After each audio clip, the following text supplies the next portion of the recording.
আজকে আমার ভিডিওটা একদমই অন্য ধরনের। তোমরা কিন্তু আমার ভিডিওটা স্কিপ না করে গিয়ে লাস্ট পর্যন্ত দেখার জন্য অনুরোধ করছি। তাহলে তোমরা ভাবছো যে আমি কলা পাতা নিয়ে আবার কি পাগলামি শুরু করলাম। না না, পাগলামি নয়, এই কলা পাতা দিয়েই তোমাদেরকে একটা নতুন রেসিপি বলতে যাব। তোমরা হয়তো দেখে বুঝতে পেরে গেছো যে আমি কি বানাতে যাচ্ছি, কিন্তু তাও ছোট্ট করে তোমাদেরকে বলি যে আমি আজকে কিভাবে কি বানালাম। তাহলে চলো শোনো। তোমরা হয়তো এই কলা পাতাতে অনেক রকমের অনেক ধরনের জিনিস খেয়ে থাকতে পারো, যেমন হচ্ছে ইলিশ মাছের পাতুরি, তারপরে হচ্ছে ভেটকি মাছের পাতুরি, চিংড়ি পাতুরি, তাই না? কিন্তু আজকের রেসিপিটা একদমই আলাদা। চলো ছোট্ট করে তাহলে বলি।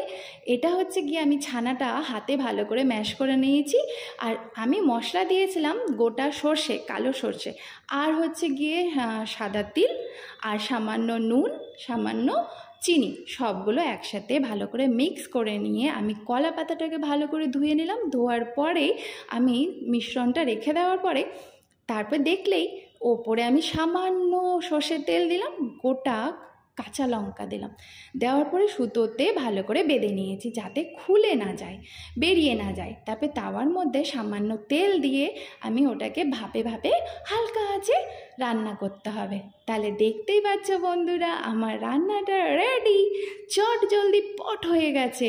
এটা কিন্তু সত্যি, মানে অতটা আমার টাইমও লাগলো না করতে, খুব তাড়াতাড়ি রান্না হয়ে গেল।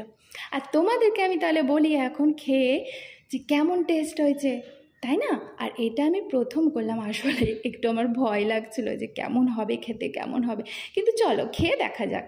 আর আমি যখন মুখে নিলাম, সত্যি আমি কি বলবো বন্ধুরা, মানে বিশ্বাস করবে না, অসাধারণ, মানে খেতে দুর্দান্ত। যাই হোক, আমি তো তাহলে পাশ করে গেছি, তাই না? তো তাহলে তোমরা দেখলে আজকের আমার এই রেসিপিটা কেমন লাগলো অবশ্যই কমেন্টে জানাবে। আর একটা কথা, যারা আমাকে আমার চ্যানেলটা ফলো করনি অবশ্যই কিন্তু ফলো করে দেবে, ঠিক? আর তার সাথে লাইক, কমেন্ট, শেয়ার অবশ্যই দরকার। তাহলে বন্ধুরা ভালো থেকো, টাটা।